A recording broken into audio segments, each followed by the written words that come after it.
Hi, and welcome to another edition of Lessons Learned with your host, Rafael Piñero. We're going to be talking about the times that they're changing in video games media. On one hand, we have the acquisition of Rooster Teeth by Fullscreen. On the other hand, we have the death of G4 and Red3 Games. And finally, we have the migration, yet again, of YouTube personality Jim Sterling, this time from The Escapist to his own website. What does this all mean? Well, I really don't know exactly what it means. I'm trying to puzzle it out, but I think it has to do again with old media and new media. Rooster Teeth, of course, was new media from the start. So that's a Machinima show and shop, and now it's expanding into old media, doing short film and also doing classic animation or CGI animated in Ruby, and now moving to their first full feature length film. On the other hand, TV-based networks like Red3 Games and G4 are closing their doors. And part of it has to do with the last bit of news with Mr. Jim Sterling, because we've seen a migration of personalities from these platforms into their own, or simply leaving the stage altogether. For example, Adam Sessler started with G4 and then migrated to Red3 Games and eventually left. And that left a hole in the Red3 Games roster that I think helped in the decline of that network. A lot of people didn't watch Red3 Games anymore because Mr. Sessler was no longer there. Taron Long, another member of Red3 Games, a former Red3 Games member, because Red3 Games is no more, started in Destructoid. Max Schofield was with Destructoid and he left as well, now doing his own thing. Jim Sterling started with Destructoid, then split his time between Destructoid and The Escapist, migrated fully to The Escapist, and now he's moving on to his own thing with a Patreon-backed page. In fact, acquired all the rights to the Jimquisition from The Escapist.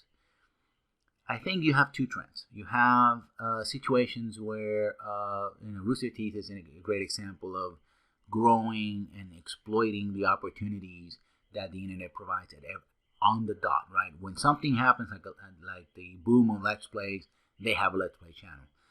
When they get a chance to do their own short animation, CG animation, they go for it. They have been on the ball when it comes to exploiting opportunities. On the other hand, channels like Red3 Games, well, although supposedly net-based, was in fact a classic channel, was part of Discovery Networks, and basically did things in TV style, right? And G4, of course, was a cable network, but clearly was TV all the way. It was owned by NBC.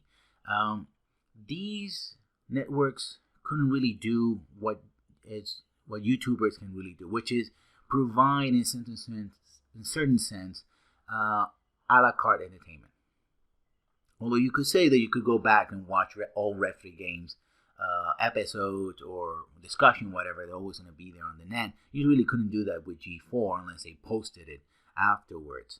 And so the idea is that, for example, if I come across a YouTuber and I come across his 200 episode of something, I can go back and watch and binge on the other 199, right? That's one aspect of it. The other thing is also that it's very heavily based on personality.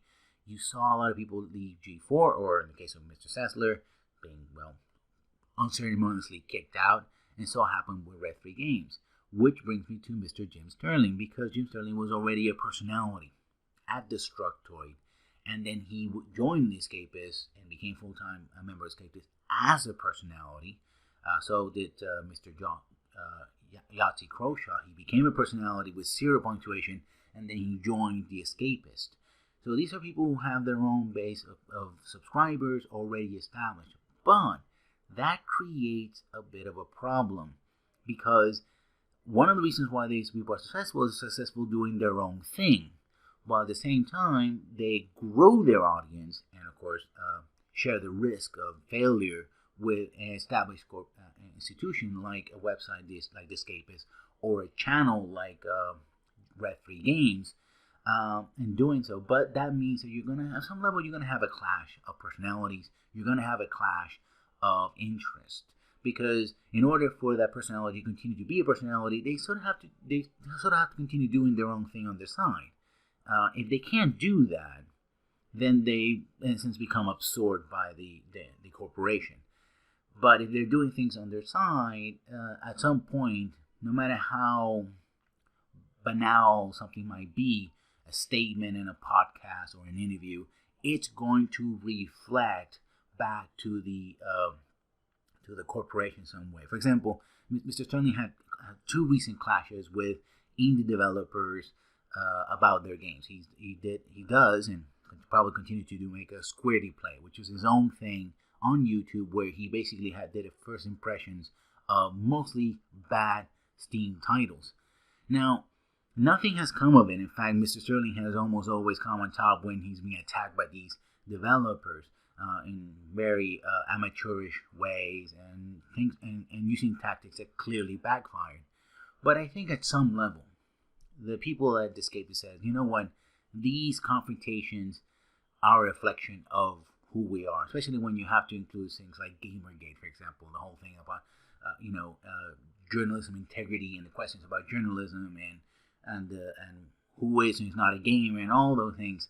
I think at some point they said, you know what, Jim, I don't know, maybe there was a talk, right? And Mr. Stanley said, you know what, I'm tired of even talking about this. This doesn't make any sense to me.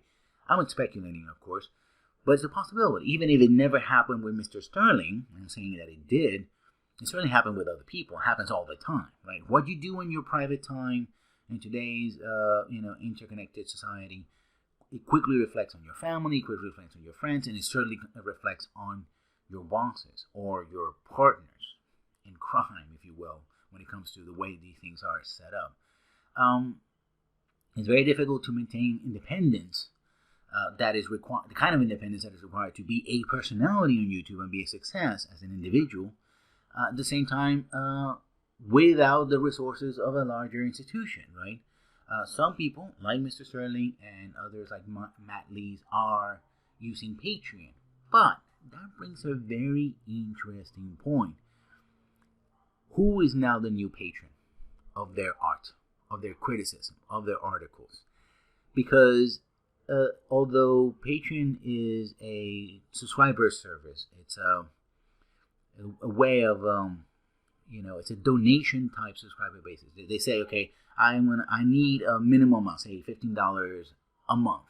In the case of Mr. Sterling, he's put out $1 a month. If the people who pay even $1 a month are now financially invested in Mr. Sterling's product, they become, in essence, investors in it, and so are they in fact entitled to a modicum of a product? Are they in fact able to make certain demands on Mr. Sterling or Mr. Lees or others? And if that means how independent is Mr. Sterling? He's claiming that he's going to go independent, right? And he's doing it in the Patreon because he doesn't want to do the ads on YouTube and others, because those ads, of course, if a lot of people are using ad block, which means that if you don't see the ads and you block the ads, doesn't matter how many views you have, if those people are blocking the ads, then you get no revenue whatsoever. A possibility I'm also operating under, hoping that people will at least allow the ads to run. Now, they don't have to click it, but they have to allow them to run. I'm not charging them for listening to this podcast and watching this podcast, but I am hoping that they will be gracious enough to at least allow the ads to run. If they don't do that, then this is all for naught, right? But I wonder how independent Mr. Sterling is or others can actually be in the reality of that. Once someone pays for something, you're on the hook, right? You have traditional legal situations like Rooster Teeth with full screen and the contracts of that, and those are well understood. The particulars of the contracts are not known, but you can sort of sort out, the different personalities, etc., and the changes that are going to occur in management, if any. You can sort of understand working within established structure like a website, like The Escapist, going in out along without any ads, right? Without any alternative ways of making money, making revenue, or depending on the good graces of your followers, may not be enough. We'll see. I mean, this is an interesting time, and we'll have to watch and see what happens with Mr. Sterling, what happens with Mr. Lees, what happens with other people who are doing Patreons. I hope it doesn't go the way of Kickstarter, where a lot of people had a lot of hope in the crowdsourcing type, and then of course the promises or the implied promises never met the expectations and the money that was given out. We'll see. We'll have to see, right? But so far, I wish Mr. Sterling and many others good luck. I hate to see Red 3 Games go. I really enjoyed what they were doing. G4, well, I haven't watched in years. And of course, I wish the people at Rooster Teeth all the best. But that's me for now. I hope you're having a nice evening, and I'll see you when I see you. Good night.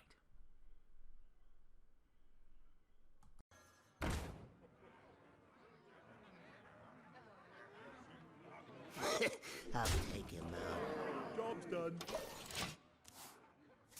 Tazdingo! Yes!